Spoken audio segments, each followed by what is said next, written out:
In today's lesson, I'm going to give you 3 simple ways that you can stop slicing your driver for good, because I know it's a shot that plagues a lot of us out there. Let's get stuck into the lesson and find out these 3 simple tips.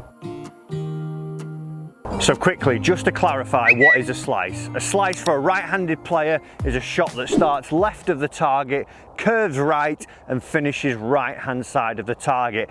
It might be 10, 20, 30, 40, excess of 40 yards sometimes that we're seeing the ball move from left to right in the air, but it is a shot that plagues a lot of us. So if we can fix it, it's probably going to give us A, more yardage, and B, more fairways hit out on the golf course. And why do we do it? Why is it so common that we do slice it? Well, the number one issue is to do with the club face. Now, we know the club face is probably the most important part of the golf swing. That's what we're impacting the golf ball with, so we've got to make sure that this is right. And what's wrong with it when we are slicing it? Well, the problem is that the face is open to the path that we deliver when we hit these slices.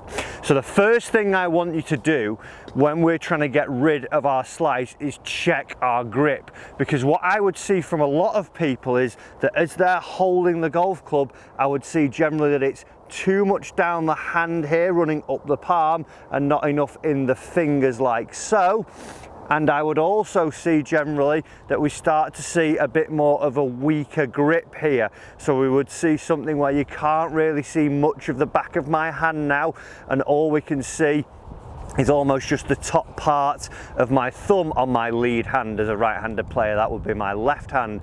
And then the right hand, sometimes we would see, the trail hand that being, that this is too much over on top of here. So the first thing I want you to try and do when we're going to get rid of this slice is we're going to check our grips, and we're going to make our grip a little bit stronger. So stronger means that we take both our hands and we turn them away from the target in this manner. Weak would be going towards the target, which is down here, and stronger is away from the target here. So as I place my hands onto the grip now, what I'm going to make sure is that A, I get it more in my fingers. So I would see that I almost cup my fingers up like so and put it in the base of my little finger here. And then from there, I grab my fingers on and I rotate. Notice my forearm rotate on top here. So then as I put my left hand, my lead hand on the grip now, we can see more of the back of my left hand. My forearm's rotated, and now you can see 1, 2, maybe even 3 knuckles. If you're someone who's seen nothing at the moment, try 3 to start with. You might work back towards 2. It will feel awkward, but stick with it. Once we've got the lead hand on like so, whether you're an overlapper, an interlocker, a baseball gripper, whatever it may be, what we want to see a little bit more, if we imagine the palm of the hand facing directly at the target, I want to feel that it actually just goes under, looks slightly up towards the sky. So from here now, we can see I've got a stronger grip.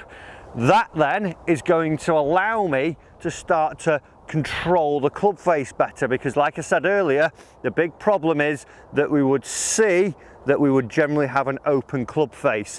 What we might notice with this first one when I hit it is that it might go a little bit left, because I'm still going to be doing a couple of things wrong in my golf swing. So let's hit one and see what this looks like. Stronger grip. Hopefully you're going to feel the face turn over a little bit more here. Yeah, and a diving hook there as I've hit one. Like I said, hitting a few left at the start is not a bad thing, because then we know that the face is closed and it's not wide open. If you're enjoying this lesson as well, guys, do remember to hit the subscribe button down below and turn on the bell notification. I want you to get better at golf. It's totally free to do, and all you need to do to get better is hit that subscribe button, and you're going to get free lessons every week from myself to help you improve your game. Hit it now. Let's carry on with the lesson. Okay, so the number 2 reason why we would slice it and the fix we need to do.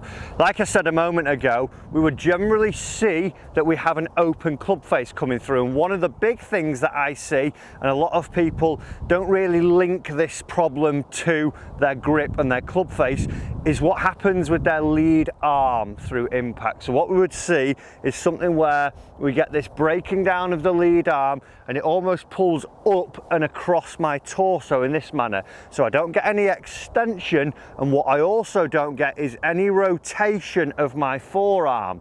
And what that then does, if we imagine as I rotate my forearm, if we keep an eye on the club face here, what starts to happen as I do this is I let the club face release.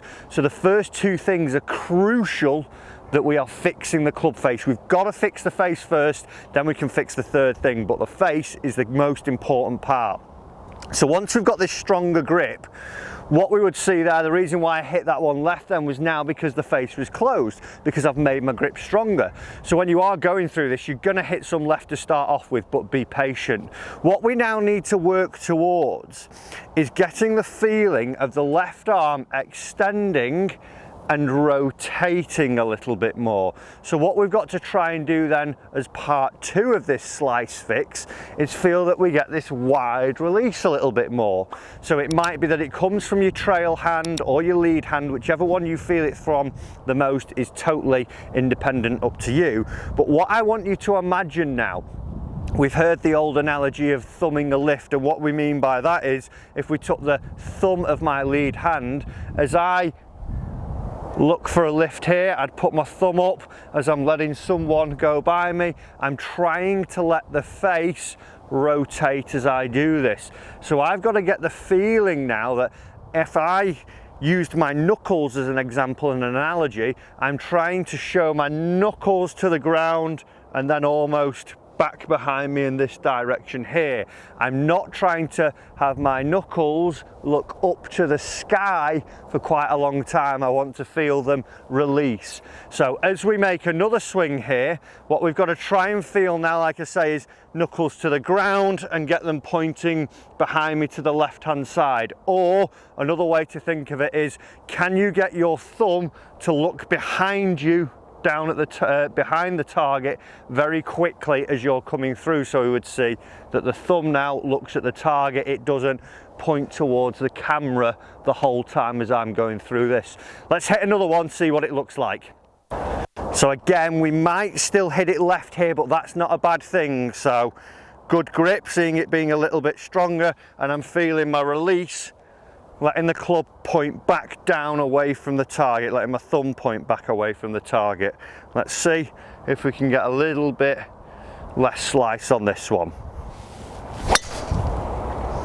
And only a tiny amount of slice there, and I've hit the fairway as I've done that one. So already we're starting to eliminate the slice. Let's look at the third and final thing to see how we can get rid of this slice.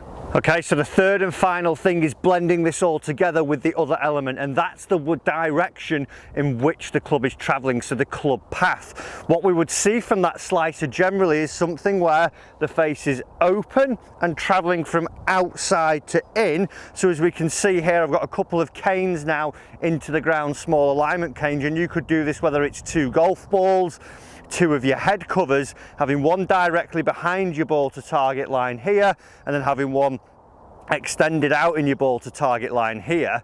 These are a little bit too close, but it's for the purposes of the demonstration.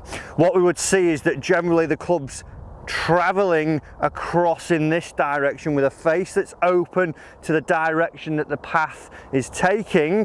So then we get that side spinning part and we see the slice. So now that we've fixed our grip and we've now got the feeling of letting the face actually rotate, now we've got to start to blend that in towards this path feeling. And the big problem with slicers, what they do is compound their problem more. We'd probably have something where I'd aim down the tree line here and chop across it in an aid to bring it back. So you're going to have to trust this. You're going to have to spend some time working on it, because as a slicer aiming down the middle or slightly right of the target, when we do this and now feel that I'm going to swing from inside behind me and out towards the right hand side of the target, whilst getting this feeling of letting my club face rotate and release and get the thumb looking behind me, it's gonna feel awfully weird, but we've got to trust it. So a little bit time spent down at the driving range or on your practice tee or out on the golf course just working these new adjustments in, we'll see that you start to get the benefits of it. So once we're doing this, you could, like I say, build a little gate, don't have them too close like this and sticking up, but you could either put something just outside here, so anything that does come from outside to in is going to hit it. Something here like a little gate where we've got one behind and one in front, allows you to get the vision of where the club wants to be traveling and where it doesn't want to be traveling. And from there then we've got to trust it. So let's hit another one off here. Let's finish off with a beautiful little draw. So I'm going to aim slightly right of the target now. I'm going to feel a swing from inside to out through the gate.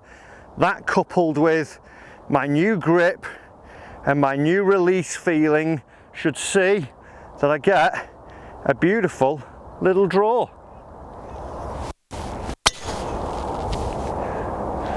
And there we go. Probably a little bit too much draw, a little bit scared of the gate there, but I've got rid of that slice. So 3 things we need to do, guys. Make sure you've checked your grip as point number 1, because the fault comes from the club face. Then see that you can start to release the club, and third and finally blend that together with the direction the club's swinging. If we can do those things, then we're going to see that we're going to get rid of our slice once and for all. Guys, I hope you've enjoyed this video. Like I said earlier, don't forget to hit the subscribe button down below. It's totally free golf lessons. I want you to get better at the game, so why not try and do that with myself here every week on the channel. Thanks for watching. I'll see you in the next lesson.